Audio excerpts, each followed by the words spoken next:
So with Strengthsfinder, basically what it is, it's a tool to help you identify what you're really, really good at.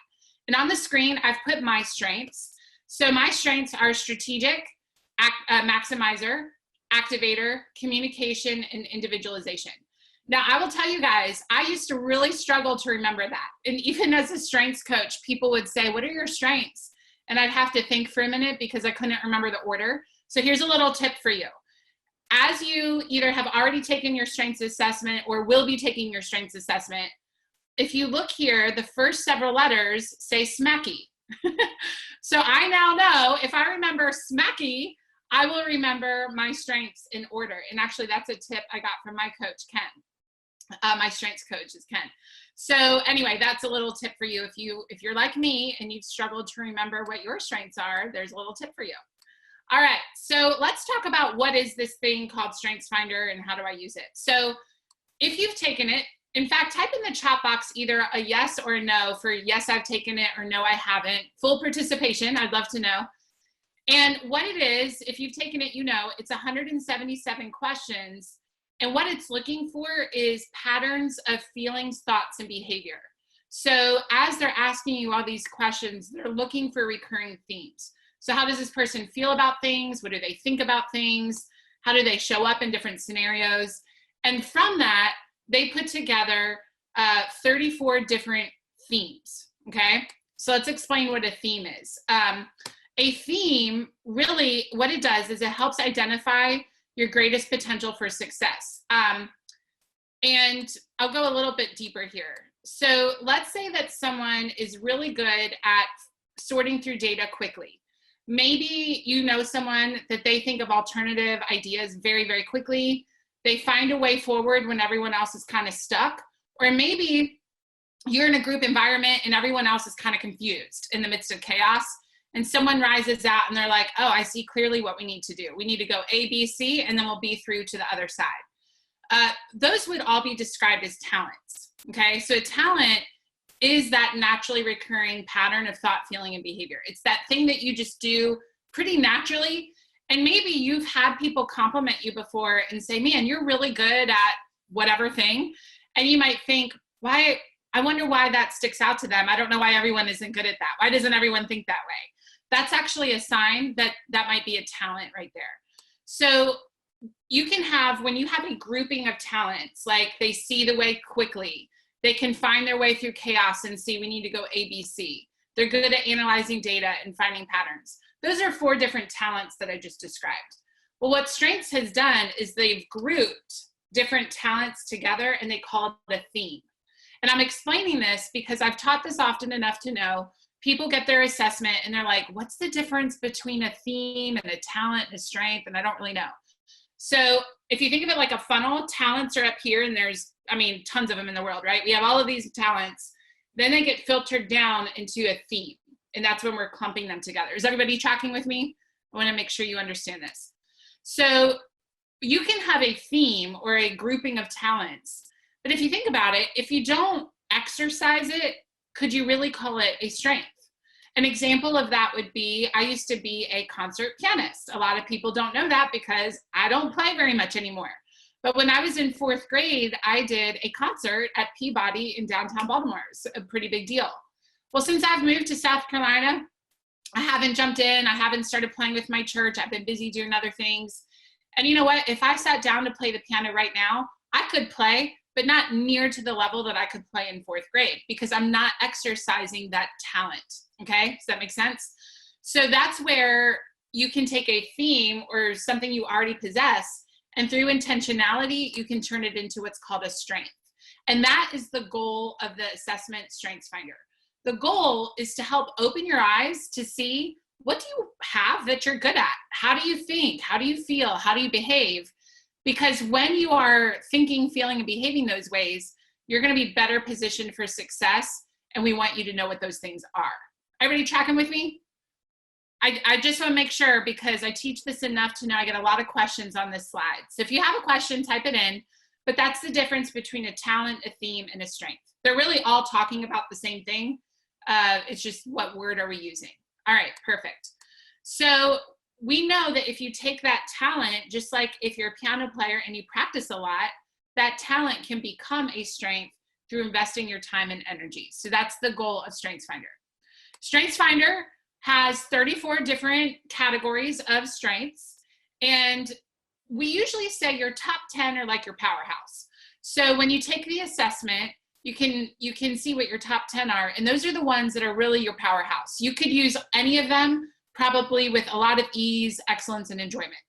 The middle ones, so I would say that would probably be from like 11 to maybe 27, 28. Those are the ones that are neutral. You could use them, you could not use them. They're not necessarily your powerhouse, but they don't drain your energy either. So they're neutral. You can use them when needed. And then the bottom drawer, those would be the ones I would say maybe 30 through 34, somewhere in there. And you'll know, because when you read the definitions, I know my reaction was like, oh, that sounds awful. And that's how I knew, yeah, that's not my strength, because I didn't even like reading the definition of it. So those bottom ones are the ones you want to use sparingly, okay? And guys, I'm going to take it off the slides for a second and just talk to you.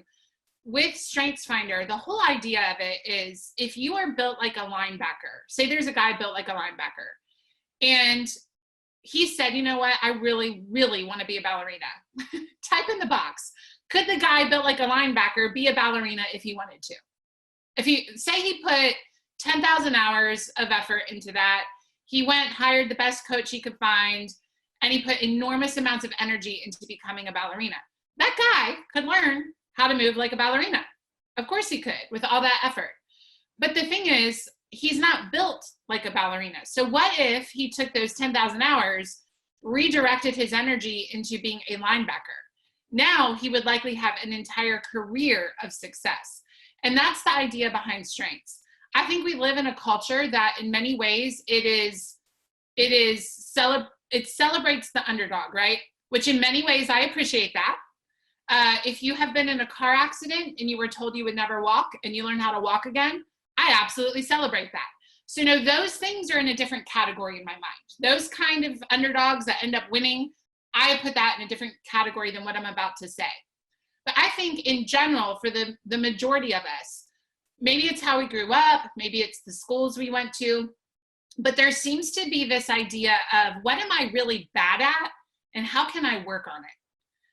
And maybe I'll eventually make progress. For me, I'm not very disciplined. I'll just be honest with you. Discipline, focus, and consistency are my lowest three, okay?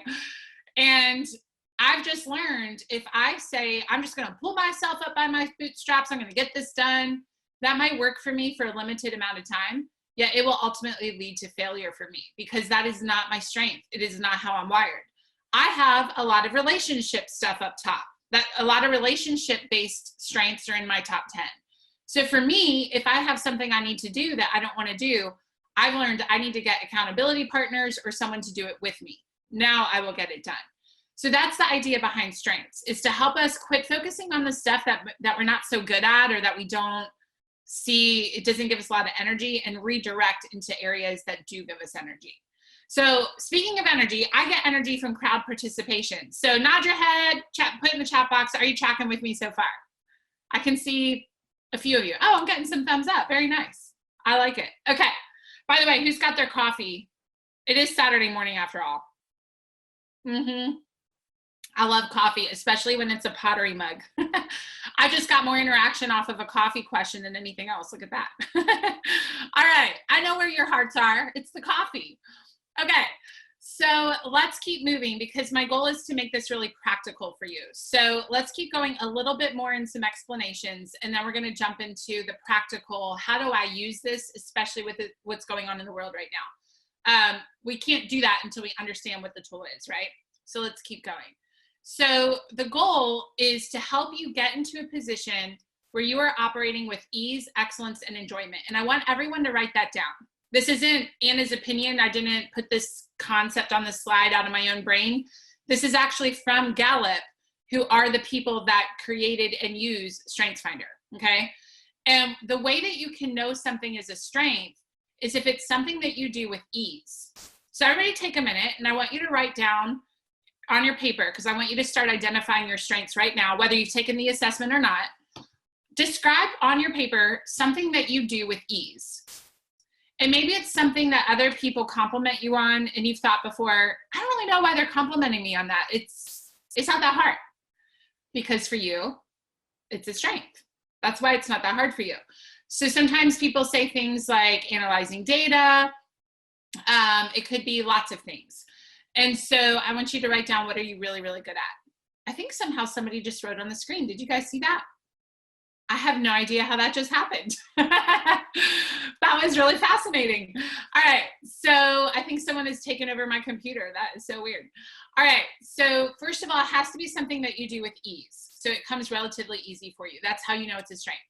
The next element is it's something you do with excellence. So when you do it, maybe not the first time you did it. The first time I played piano, I wasn't excellent at it yet, but pretty quickly you become excellent at it. When I was young, and I just use my piano experience because it's a good real world analogy that we can all relate to. But when I was in 4th grade, my grandmother was the church musician. She played the piano at church. And she actually said, you've exceeded what I can teach you as a 4th grader, and you need to go find a different teacher because I don't have anything else to teach you. So what that told me is the first time I played piano in 4th grade, I wasn't excellent at it, but I quickly became excellent because it was a talent. Everybody tracking? So first, you got to have ease. Then you need to have excellence with it. Here's the third one where a lot of people miss it. And they think they have a strength, and maybe it's actually just something you're good at, but it's not bringing you the third one, which is enjoyment. Enjoyment. And in enjoyment, with that, it's something that when you do it, your energy goes up. It makes you happier. And this is part of why I wanted to bring this to you in the midst of what's happening in the world right now. Because imagine if we could all position ourselves to find ways, even as we're in our homes, in our communities. Some of you might be going to work as essential employees and trying to figure out, how do I keep my mindset in a good place? Well, if you can approach whatever you're doing at home, at work, through the lens of your strengths, it will help you have enjoyment as you do it. What I have found is if you are a talented person, it's very common that people will come to you and ask you to do things because you do something easily, maybe you do it excellently, but that doesn't mean that it's actually something you enjoy, which would take it out of the category of strengths. So I want to take a minute and I want you guys to type in the box and give me a takeaway so far. What are you learning? What do you know now that you didn't know, 20 minutes ago? And I'm going to, while you guys do that, I'm going to keep talking about ease, excellence, and enjoyment. What I find is as you step into your strengths, people will start to notice, oh, they're really good at that, or they always get things done. Or if you have high achiever or high responsibility, people will see that in you and might be tempted to bring you more things to do. And I want you to start filtering. That's your filter. Is it easy for me? Am I excellent at it? And then the third one, do I enjoy it? Okay. A funny example of this, if someone came to me and said, hey, Anna, would you watch the babies in the nursery at church? Don't hate me. I do love children, but I'm not a babies person. I've never been a big babies person. Okay. I love kids that are like 4 years old and up. That's really what I love. So I've learned if someone says, hey, will you watch the nursery? Unless we're in a dire situation, it would actually be to the detriment for me to say yes. Because I'm going to fill a position that someone that might love babies could fill, and I'm not going to do as good of a job, and I'm taking an opportunity from them. But if someone came along and said, hey, would you teach the kids 4 years old and up? Absolutely. That is my wheelhouse. I enjoy it. Okay. So that's what we mean. Do you have ease, excellent, and enjoyment?